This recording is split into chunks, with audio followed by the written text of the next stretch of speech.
The mother never imagined that the daughter she had not seen in 2 years would return with a black husband. It was the first time anything like this had happened in town, and every smile in the family vanished at once. The whole household fell into dead silence, because in that era, a white woman and a black man being together was seen as a direct challenge to tradition. Meanwhile, Bridget's brother rushed over as soon as he heard the news. The sight of his sister with a black husband nearly made him explode with rage. Although James introduced himself politely, her brother was still bitterly disappointed. He told the couple to leave the house as soon as possible. In his eyes, this marriage not only violated tradition and family honor, but could also bring unnecessary trouble upon them all. Fortunately, the couple had already rented a place of their own, avoiding the embarrassment and conflict everyone could see coming. But even so, as Bridget's brother, Matt would never accept James. Afterward, the couple went shopping together. The moment the shopkeeper saw a black man walk in, disgust flashed across his face, and after Bridget explained that James was her husband, the shopkeeper's attitude turned even colder. No one there could have imagined that such a thing would ever happen in their town. After paying,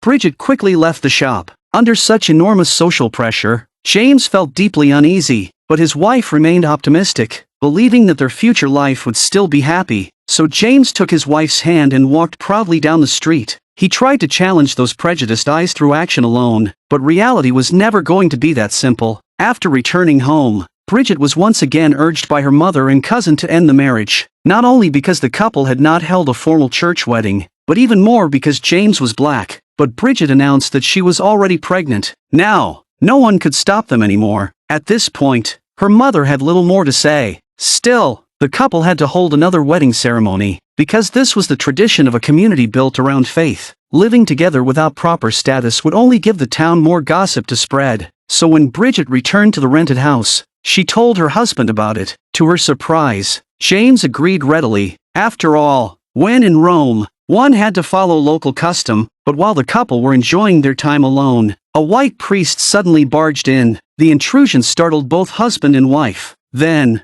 with obvious irritation, the priest informed them of the church in time for their wedding. Before leaving, he did not forget to sneer at Bridget's so-called sin. He said that even under God's witness, this marriage would never receive God's forgiveness. He claimed to save souls while speaking some of the cruelest words imaginable. That was the man beneath the black robe. And how could the happy life they placed their hopes in possibly withstand all the trials of the world so easily?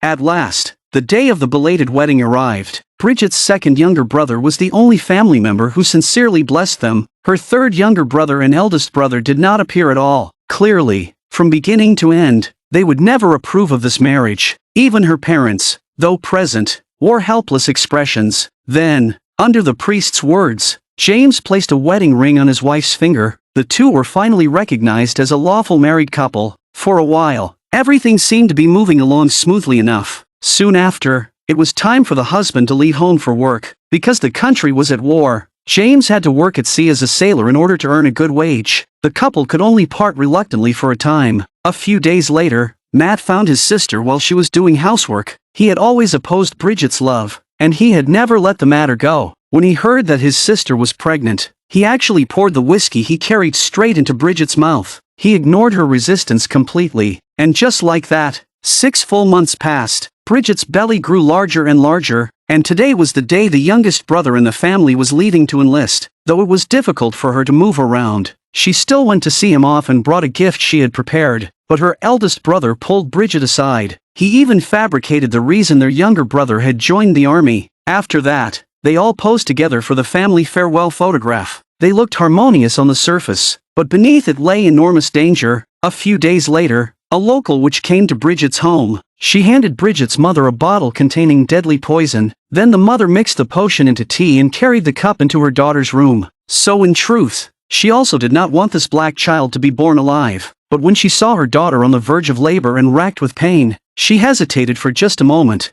and the plan fell apart. As it turned out, the doctor who would deliver the baby happened to pass by early and drove the woman in black away. The doctor even kindly advised Mrs. McQueen, her daughter simply wanted this child. Whether the baby was black or white, there was no need to resort to such vicious means. After hearing the doctor's words, she seemed to realize what she had almost done. Soon, Bridget went into labor. The doctor removed his coat and prepared to deliver the baby. At the same time, James received his wife's letter and returned home right on schedule. Her father was visibly excited by this, but her mother's attitude remained cold and merciless. James hurried into the room. This was the crystallization of their love. His excitement was impossible to hide. Then James cradled his daughter in his arms. This was exactly what he had always hoped for. What he wanted was a lovely little girl. A few days later, following family tradition, the baby girl was baptized by the priest. From infancy, she became a child of faith. But reunions are always brief. The fighting continued at the front, and James had to return to work at sea. No one knew when he would be home again.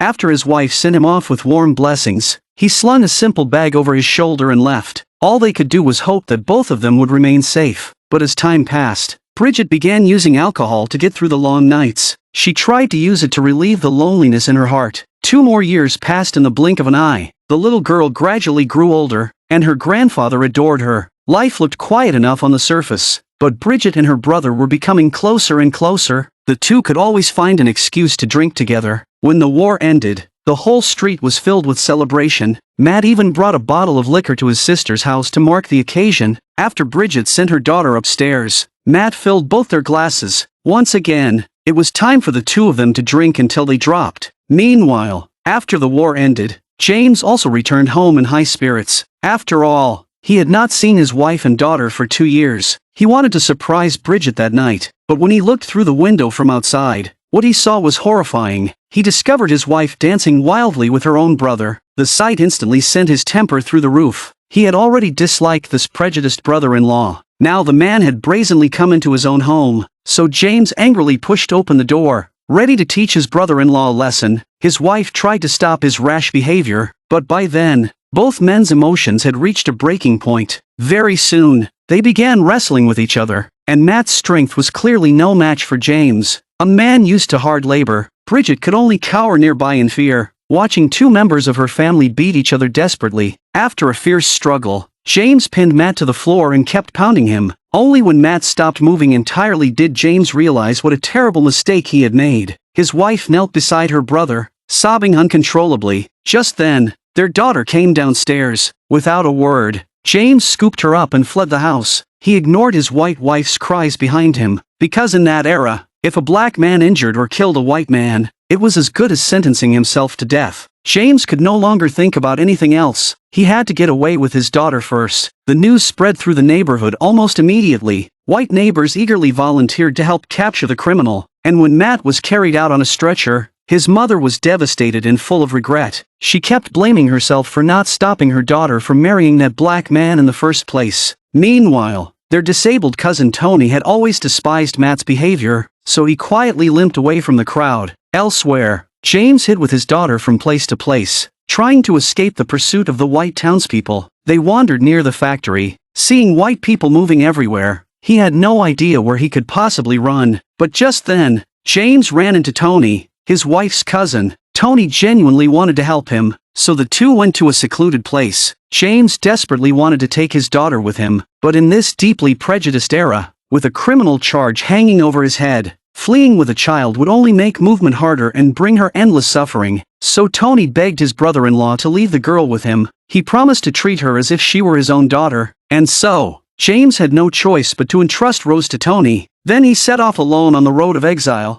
No one knew whether father and daughter would ever have the chance to meet again. Afterward, Tony brought Rose home. Clearly, this was the one blessing hidden inside the night's misfortune. Far too much had happened in a single evening. As Bridget held her daughter, no one knew whether a trace of guilt stirred inside her, and the elderly couple's son had not died after all, only fallen into a coma. Perhaps that made everyone hate James a little less, but Tony seemed somewhat disappointed, because that man had never done a single good thing in his life. Then, after everyone else had gradually left, Tony sincerely approached Bridget and offered to care for both mother and daughter. Although they were cousins, it was obvious that Tony's concern did not come from sympathy alone. He had long harbored feelings for his cousin. 3 years passed in the blink of an eye. Little Rose gradually grew older. She was the only black girl in her class. She knew her skin color made her different, so she tried even harder to prove herself and win the approval of teachers and classmates. But even when the teacher saw her raise her hand, she ignored Rose every single time.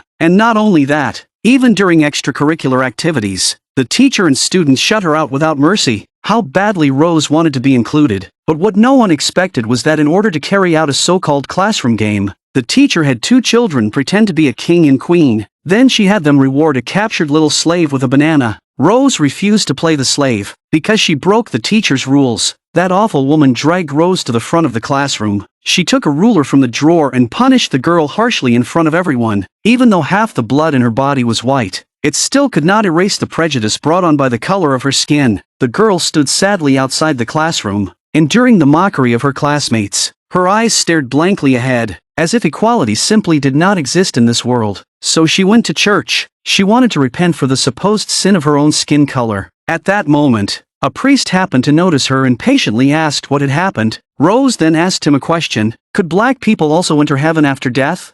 In the priest's eyes, God was colorblind. He could see white, and he could accept black just the same. So every person was equal. One should never believe oneself sinful simply because of a different skin color or because of other people's cruel words. Hearing the priest's answer, the girl felt as if she had finally found a direction in life. After leaving the church, she no longer cared about her classmates' ridicule. She even fought back bravely, but she accidentally hurt one of the girls in the process. Then she quickly fled the scene. Of course, the girl whose face had been injured was not going to swallow the insult quietly. When Rose returned home, she did not tell her mother what had happened that day. She only listened to her grandmother nag endlessly. It seemed that since the day Rose was born, her grandmother had never once worn a smile. And right after the angry grandmother left, the injured girl really did come knocking. Before Bridget could react, the visitor launched into a stream of insults. But even though her mother knew Rose had struck first, she did not scold her at all, because she knew her daughter had suffered even worse treatment outside. At the same time, Bridget's brother also arrived. He had narrowly survived years before, yet instead of recognizing his own wrongdoing, he joined others in cursing poor Rose. And Bridget would never allow anyone to hurt her daughter. After she agreed to pay the medical expenses, the furious woman finally left reluctantly. But Matt still brooded over what had happened years ago. He believed James would definitely come back, and one day, he would make that black man pay double. Rose had still been very young then and naturally knew nothing about the adults' affairs. She only heard her mother constantly reminding her to live well, grow well, and believe that they would make it through the hardship. Time passed, and 10 more years slipped by. Little Rose blossomed into a young woman. She worked as a servant in a wealthy household, but the young master of the house had long harbored improper intentions toward her, and his mother clearly knew nothing of her son's thoughts. One day, just as Rose was about to tidy a room, the white young master blocked her path in the corridor. Then he took out a bottle of expensive perfume, trying to win the girl's favor, but before Rose could even refuse, he lunged at her like a hungry wolf. Luckily, before he could go any further, his mother happened to walk by and see what was happening. That prevented an even more dangerous outcome, but a young man with such thoughts would hardly let her go so easily. Sure enough, late that night, Rose was sound asleep. Suddenly, a pair of hands reached along her neck. The startled girl tried to resist, but she was clearly no match for the young master. With no other choice, Rose began screaming, and her cries finally brought the lady of the house running in. Seeing that the matter had been exposed, the boy actually lied and claimed that Rose had seduced him. With such shameless slander, the girl's fate was easy to imagine. The next day, because Mrs. Barton believed her son, poor Rose lost her job. Even Matt, who had always been full of prejudice, was dismissed from his own company. That meant the family's life became even tighter. The one small comfort was that Tony, who had become close to her mother, still brought money to the house from time to time. Only because of that could everyone barely keep going. Fortunately, the family still kept a fairly positive outlook and was not completely crushed by hardship.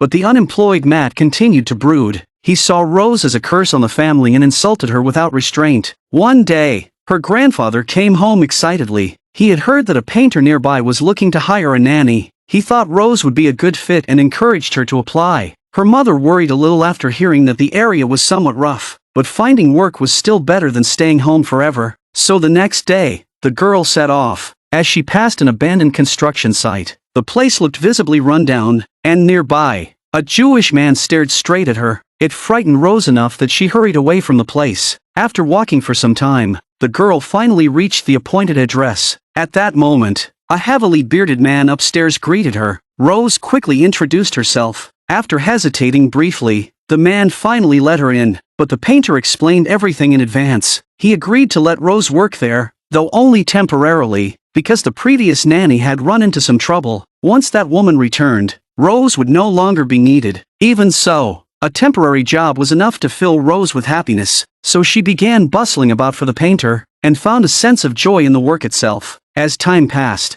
the way the girl worked with such focus drew the painter's quiet attention more and more often. It seemed he had begun to fall for this black girl, but even the most comfortable surroundings still contained trouble. Rose had clearly entered the shop first, yet when the owner saw a black customer, he turned instead to flatter the people who came in after her. The prejudice was obvious, as if he had forgotten that slavery had ended many years ago. Faced with such biased treatment, Rose answered back forcefully. She was no longer the little girl who could be bullied at will. She had dignity and worth of her own. No one had the right to treat her differently simply because her skin color was not the same as theirs. So the girl stormed out and slammed the door behind her. But what she never expected was that the white customer from moments earlier was actually the painter's former nanny. Now the woman had returned to reclaim her old post and replace Rose, who had only just passed her trial period, and the beautiful life that had only just begun vanished in an instant. Rose felt deeply disappointed inside, yet still wore a smile while facing the painter's two visiting friends. But what happened next was somewhat unexpected. The painter took a stack of cash from the cabinet and handed it to the woman. Then he clearly informed her that she was dismissed. Obviously, this had everything to do with the black girl, and before leaving, the woman still made sure to curse Rose once more. After that, the painter told Rose tenderly that if she wished, she could stay forever. Such a direct confession gave Rose a warmth she had never known before. But when she passed the abandoned site on her way home, she encountered the Jewish man who had harassed her again. No one knew what he truly wanted. After that, Rose returned home, but she clearly had no idea that the white nanny had already come there before her, and had accused her in front of her mother. The woman even lied that Rose had seduced the painter, causing her own dismissal. How could a mother not become furious when hearing such slander against her daughter? So Bridget immediately showed the woman out. Still, things rarely happen without a cause, and Bridget began to wonder whether Rose had perhaps behaved inappropriately after all. Another month passed. Every day, the Jewish man harassed Rose along the route she had to take, but he never crossed any further line, and as she spent more and more time with the painter, genuine feelings truly began to grow between them. Then one day, the appearance of a black man once again disturbed the calm of her life. Rose never imagined that the black model hired by her employer would look so familiar. Her thoughts instantly traveled back more than a decade, as if she were seeing again the moment her father left. But Rose had been too young then. She could not be sure whether this middle-aged man before her was truly her biological father, so she pretended to bring tea into the painter's studio, and stole another sideways glance at him. Perhaps no matter how many years pass without meeting, the bond carved into one's bones can never truly be severed. After work, Rose indeed found that the black man was waiting for her. The feeling was both familiar and strange,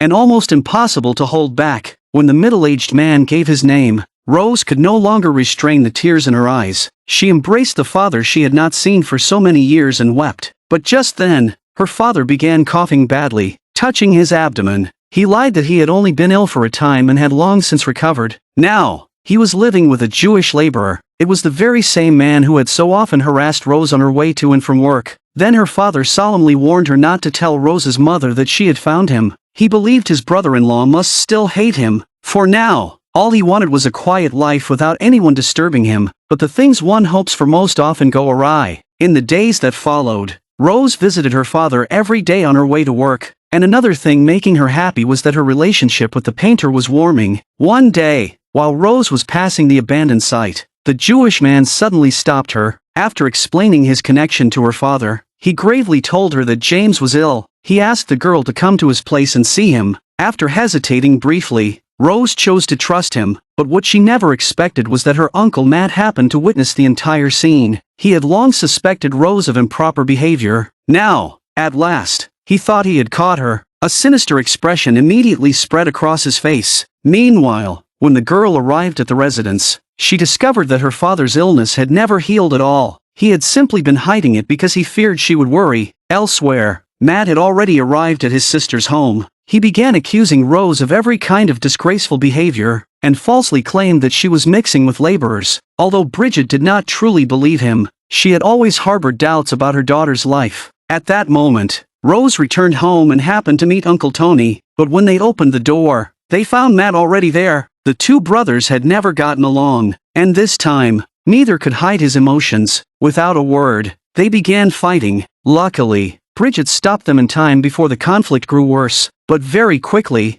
the conversation shifted back to her daughter. Her mother asked whether she had been fooling around outside. Rose could never understand why her mother would rather believe other people than believe her. Matt, standing beside them, kept adding fuel to the fire, trying to turn the whole household upside down. After enduring her mother's repeated questioning, Rose seemed to have had enough. She simply admitted to everything. That made Matt unable to hide his smug satisfaction any longer. Since things had already come this far, the girl decided to leave home. She buried all her hurt and misunderstanding deep inside. So the next day, Rose went to her employer's house. When she lifted a piece of gauze, she froze in astonishment. She never imagined that her employer had secretly painted a portrait of her. The depth of the man's feelings was obvious. Soon after, the two held each other tightly. Perhaps at that moment, Rose truly needed someone to love her. Then the painter took out a piece of jewelry from the cabinet as a token of their love. With it, he made his sincerity clear. But reunions are always brief. Rose had once promised her mother that she would come home on time every day. Yet that was no longer what happened. The man escorted her to the station and said goodbye with deep affection. But just as the painter was about to leave, he suddenly realized something. So he hurried back, only to see Rose getting into a car with another man. The painter stared blankly ahead. Their behavior seemed far too intimate, leaving him devastated enough to crumple to the ground. He believed it had all been a lie. What he did not know was that Rose only wanted to care for her sick father, and the old man's condition was growing more serious by the day. He was now so weak that he could only lie in bed, a sign that he did not have much time left. At the same time,